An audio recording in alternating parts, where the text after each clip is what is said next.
S. Verma-Gauss law का numerical 19. One end of a 10 centimeter long silk thread is fixed to a large vertical surface of a charged non-conducting plate, and the other end is fastened to a small ball having a mass of 10 gram and a charge of 4 into 10 raised to minus 6 coulomb. In equilibrium, the thread makes an angle of 60 degree with the vertical. Find the surface charge density on the plate. तो एक charge plane sheet जिस पर surface charge density कुछ होगी जो हमें पता नहीं है, वो हमें फाइंड करनी है, मतलब चार्ज पर यूनिट एरिया हमें फाइंड करना है। लेकिन वो प्लेन चार्ज शीट किसके एक एंड पर एक सिल्क थ्रेड का एक एंड यहाँ पे पैक किया है और दूसरे एंड को एक मास, एक बॉब जिसका मास होगा 10 ग्राम यहाँ पे लटका दिया है।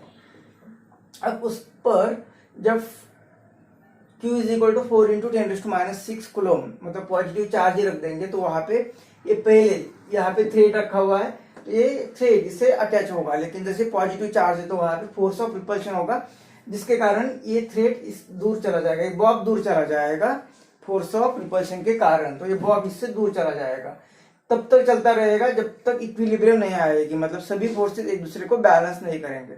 ये इस तरह से जा रहा है क्योंकि वहां पे इलेक्ट्रोस्टैटिक फोर्स ऑफ रिपल्शन है, मतलब ये उसे दूर ढकेल रहा है। तो इस डायरेक्शन, ये डायरेक्शन होगी इलेक्ट्रोस्टैटिक फोर्स की, जो होता है Q इंटू ई।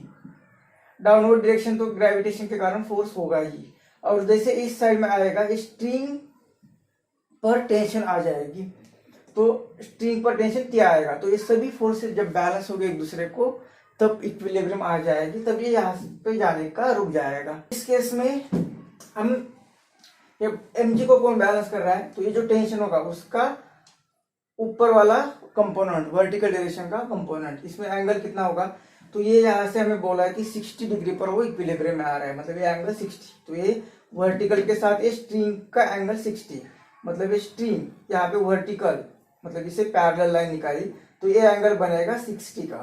तो ये t है तो ये बनेगा t cos 60। अब ये t cos 60, तो दूसरा कंपोनेंट बनने वाला है t sin 60, t sin 60।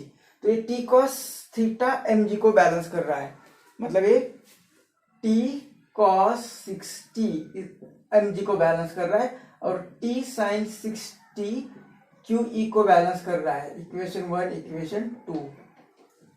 अब हमें ये फाइंड करना है surface charge density. Surface charge density क्या होती है, ये होती है charge per unit length, charge per unit area, यहाँ पे सरफेस एरिया है। या इसे दूसरे इक्वेशन में ए प्लेन सरफेस चार्ज है, तो उसके कारण हमने देखा था कि इलेक्ट्रिक फील्ड कितनी आती है, तो सिग्मा अपॉन 2 एप्सिलॉन नॉट।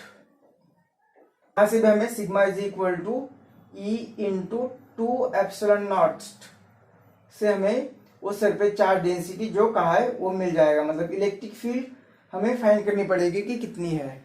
तो यहाँ से इलेक्ट्रिक फील्ड मिल जाएगी, इक्वेशन 2 डिवाइडेड बाय 1 करेंगे तो ये 2 डिवाइडेड बाय 1, तो ये टी कैंसिल होगा, साइन 60 अपॉन कॉस 60 आएगा tan 60 is equal to this QE upon mg। और tan 60 की वैल्यू कितनी दी है, तो tan 60 आएगा √3, मतलब ये √3। अब E फाइंड करना, तो mg भी इस साइड में आएगा और डिवाइडेड बाय Q यहाँ पे डिवाइड होगा, तो ये आएगी इलेक्ट्रिक फील्ड। तो यहाँ से फ्रॉम 1, इसे कहते हैं फ्रॉम, यहाँ पे ए कहते क्योंकि यहाँ पे 1 2 का है, तो फ्रॉम ए सिग्मा जो फाइंड करना है वो इलेक्ट्रिक फील्ड, मतलब ये √3 mg डिवाइडेड बाय Q और 2 एप्सिलॉन नॉट, तो ये होगी सरफेस चार्ज डेंसिटी। अब इसमें वैल्यू पुट करते हैं, तो ये सिग्मा इज इक्वल टू, √3 की वैल्यू होती है 1.732 m, मास दिया हुआ है 10 ग्राम, मतलब 10 into 10 raise to minus 3, g की वैल्यू 10, 2 एप्सिलॉन नॉट की value 8.85 into 10 raise to minus 12 whole divided by Q मतलब ये दिया हुआ है 4 इंटू 10 रेज़ टू माइनस 6। तो ये 4 तो इसे डिवाइड हो गया, तो ये 2 और ये 1 अब ये सब मल्टीप्लीकेशन, तो किसका इसका multiplication, sigma is equal to 1.732 into 2 into a 2.212 into 10 raise to a minus 3 a plus 1 a भी प्लस 1 ए माइनस 12 और ये माइनस 6 ऊपर चले गए तो प्लस 6। तो इतना कैलकुलेशन बाकी है। तो यहाँ पे 2 ने इसे मल्टीप्लाई किया तो ये आ गया, और उसे फिर इसने मल्टीप्लाई किया तो ये आ रहा है 7.6 इंटू ये आ रहा है 10⁻⁷, और ये चार्ज पर मीटर स्क्वायर मतलब कूलम पर मीटर स्क्वायर, ये आएगी सरफेस चार्ज डेंसिटी।